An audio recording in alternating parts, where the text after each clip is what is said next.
Olá a todas e todos, meu nome é Marcos Gonçalves, eu sou professor no Departamento de História e no Programa de Pós-Graduação em História da Universidade Federal do Paraná, em Curitiba. Venho lembrar aqui um pouco de 60 anos do golpe civil-militar no Brasil em 1964 e hoje eu pretendo tecer alguns breves comentários sobre a Lei da Anistia de 1979, acompanhada das impunidades e um enfoque geral sobre a prática do crime de tortura por agentes estatais. Então, em alusão a essas 6 décadas do golpe civil-militar de 64, que de fato instaurou um regime terrorista no Brasil, eu penso que importa destacar uma necessidade frequente por parte da nossa historiografia de operar um recuo a esse passado autoritário tão recente e ainda não superado, para evidenciar o quanto essa lei de anistia de 1979 ela foi nociva no sentido de permitir a impunidade de agentes estatais, civis e militares que foram responsáveis pelas graves violações contra a dignidade humana. A partir da anistia, eu penso que também que ampliou-se ainda mais a difusão de uma baixa cultura de direitos humanos entre os brasileiros, e cujos principais aspectos geralmente são a indiferença germinada da ignorância histórica sobre a época da ditadura ou, o que é igualmente grave, o apoio dos segmentos da sociedade civil aos tratamentos degradantes infligidos à população pobre, à população vulnerável e desassistida, aos afrodescendentes, aos povos originários, às mulheres e aos opositores políticos. O frágil pacto que permitiu o trânsito para a democracia eleitoral em 1985 foi conduzido habilmente pelos militares e pelos seus cúmplices, que, além de garantirem a consigna de apagamento do passado, atuam desde então como veto players. E aqui eu estou reverberando a feliz expressão empregada pela professora Maria Celina de Araújo em um artigo de 2012. Ocorre que em situações políticas futuras que não estão descartadas, porque são passíveis de repetição sob novas formas, por exemplo, novas tentativas de golpes, instauração de autoritarismos, enfim, um novo 8 de janeiro que tenha resultados positivos para a extrema-direita e para seus zonagrocratas, a lei de 1979 pode vir a se converter em um precedente perigosíssimo para um extensivo ciclo de abusos, um novo ciclo de abusos, né, e extensivo ciclo de abusos e violações de direitos humanos. Ou seja, embora o artigo 1º da Lei da Anistia faça menção a um determinado período de tempo abrangido para sua aplicação, que foi de setembro de 1961 a agosto de 1979, a priori, eu pergunto, o que impediria a redação, a aprovação, a promulgação de uma nova lei de anistia, tendo em vista esse precedente aberto em 1979, que poderia ser usado novamente, empregado novamente para tornar impunes criminosos de Estado? Vejam que, há pouco tempo atrás, mais precisamente no mês de abril de 2023, Silvio Almeida, que é ministro dos Direitos Humanos e da Cidadania desse terceiro governo Lula, participou da 76ª sessão do Comitê contra a Tortura, organizado pelas Nações Unidas na cidade de Genebra, Suíça. Segundo a página oficial do Ministério, a presença do Brasil no evento foi uma possibilidade de restabelecer um diálogo internacional perdido, né, para fortalecer o combate à tortura no país. E o ministro Silvio Almeida afirmou na ocasião que o Brasil passava por um renascimento da política nacional. E nós perguntamos por quais meios se dá esse renascimento. Ele destacou que os aspectos nocivos da atuação do governo de extrema-direita, que saiu derrotado nas eleições presidenciais de 2022, no que se refere ao combate à tortura, e aqui cito o ministro, nos últimos anos tivemos à frente da condução do país um presidente da República que cultuava torturadores e incentivava toda sorte de abusos do poder público, particularmente daqueles que detêm o monopólio do uso da força contra a própria população. De fato, a extrema-direita, alijada do poder pelo voto em outubro de 2022, a parte a indigência cognitiva de seus representantes quanto à gestão pública, tentou reescrever, durante os 4 sombrios anos de sua vigência, uma história alicerçada em negações e relativismos e que fosse também amplamente favorável aos militares e a outros quadros centrais do aparelhamento repressivo. O agravante dessa condição foi o êxito alcançado entre a população, sobretudo, mas não somente, nos estratos médios das grandes cidades ou das capitais, convictos de que o período da ditadura foi um período de estabilidade, de bonança e de prosperidade econômica. A repercussão das mentiras sobre a ditadura teve efeito multiplicador em muitas esferas do debate público. E aqui eu vou situar um só exemplo que é bem elucidativo.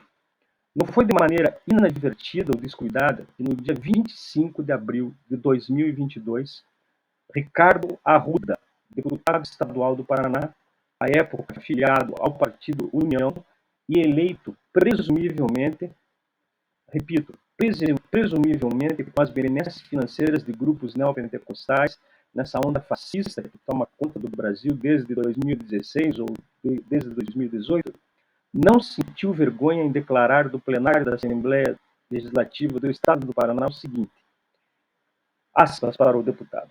Eu ouvi a fala do deputado Goura. Eu tenho que fazer uma correção aqui. Nunca houve ditadura em nosso país. Os únicos que dizem que foram torturados foi quem mereceu ser torturado. Então, a despeito dessa fala obscena e desqualificada do deputado, e do contraponto produzido pelo posicionamento oficial do ministro Silvio Almeida, e também independente do matiz ideológico que possuam as coalizões dos governos de turno, sejam elas conservadoras ou progressistas, estando à direita, à extrema-direita ou à centro-esquerda do espectro político, a constatação é de que a tortura nos sistemas policial e prisional do país é um problema sistemático e endêmico das relações sociais, mesmo considerando que a tortura não tenha sido uma invenção da ditadura. Né? Mesmo não sendo uma invenção da ditadura, resta para nós muito claro que durante o recente período autoritário, esse crime foi incorporado não somente a uma política de Estado, o que o tornou rotineiro e ordinário, mas ele também foi aperfeiçoado a partir de metodologias e técnicas aprendidas no contato de agentes civis e militares brasileiros com o pensamento contra-insurrecional e cujas matrizes mais óbvias são de origem francesa e estadunidense. A minha hipótese é que a ditadura produziu uma fusão entre dois tipos de condutas igualmente criminosas. A primeira, a tortura e o assassinato de opositores políticos, os chamados subversivos. Segundo, a tortura e a morte de pessoas vivendo em situação de marginalidade. E a marginalidade aqui, observada desde um duplo cristal. O marginal tanto entendido enquanto um delinquente, o criminoso comum, mas também um indivíduo vulnerável. Marginal porque vive à margem ou com acesso extremamente exíguo aos bens de cidadania. Esta fusão consistiu em que o assassinato, e antes como regra a tortura de perseguidos políticos, se confundisse intencional e deliberadamente com o assassinato, e antes como regra a tortura, de criminosos comuns por parte dos esquadrões da morte, que agiam tanto na repressão policial cotidiana quanto na repressão política, encobertos por um arcabouço de falsa legalidade. Isto é, completamente por fora de qualquer indício de Estado de Direito. As suas consequências mais perversas, tais como o sequestro, a tortura, o desaparecimento dos corpos com o assassinato, foi e é uma pauta meticulosa e indiscriminadamente dirigida aos dois grupos, aprofundada, claro, nos tempos da ditadura e hoje assumindo um caráter seletivo, mas não menos extensivo quanto aos alvos eleitos. E não somente isso. O aspecto qualitativo da ditadura, no sentido de sua inovação, é que os grupos supostamente mais protegidos, a sociedade branca, urbana e formalmente instruída, passaram a ser alvo potenciais de todo o sistema repressivo. E, não obstante isso, qualquer estudo sobre a história da tortura no Brasil deve considerar algumas realidades. Não relativizar a tortura da qual foram vítimas os opositores políticos em razão da existência capilar permanente enraizada da tortura contra marginais. E outra responsabilidade política de nós, cientistas sociais, é sempre referenciar, em qualquer estudo sobre a violência do período da ditadura, a histórica permanência dos maus-tratos e da degradação de que são vítimas os grupos subalternos e vulneráveis da sociedade. Claro, também está, que toda a tortura é política, ou seja, a violência contra criminosos comuns deixa a descoberto o seu conteúdo político, tendo em vista que a violência extrema não é o outro da política, como disse Balibar, e sim espelha o seu aspecto mais degradante. E é também política porque responde a um apelo, a um clamor da sociedade civil por um tipo específico e degenerado de justiça. Isso tende a reconfortar esses segmentos que apoiam, legitimam o crime de tortura mediante a presunção de que os agentes estatais, ao agirem por meio desse tipo de crueldade, fazem com que tais segmentos possam estar mais seguros. Eu também lembro a todos e a todas que a tortura foi explicitamente condenada pelo artigo 5º da Declaração Universal dos Direitos Humanos de 1948. Todavia, a sua definição pelo princípio da convencionalidade somente ocorreu em 1984, com a aprovação da Convenção Internacional contra a Tortura e outras penas ou tratamentos cruéis, desumanos e degradantes. Também recordo que o pioneiro trabalho desenvolvido em 1985 pelo projeto Brasil Nunca Mais antecipou e abriu um caminho crítico para que o debate sobre a tortura fosse, ao menos, suscitado no âmbito da sociedade civil. O projeto Brasil Nunca Mais, ao apresentar denúncias sobre os crimes cometidos pelos agentes estatais contra os opositores da ditadura e com um abrangente histórico sobre o fenômeno, constatava que a incidência da prática tratada nos procedimentos judiciais era bem menor que a sua real extensão e intensidade. Segundo o projeto Brasil Nunca Mais, a subnotificação desses casos acontecia porque, abro aspas, os conselhos da Justiça Militar, via de regra, evitavam que as denúncias de torturas fossem consignadas aos autos das ações penais. Quando toleravam incorporá-las, o faziam de forma superficial, simplificada, genérica, demonstrando assim convivência com o comportamento criminoso dos órgãos de segurança do Estado.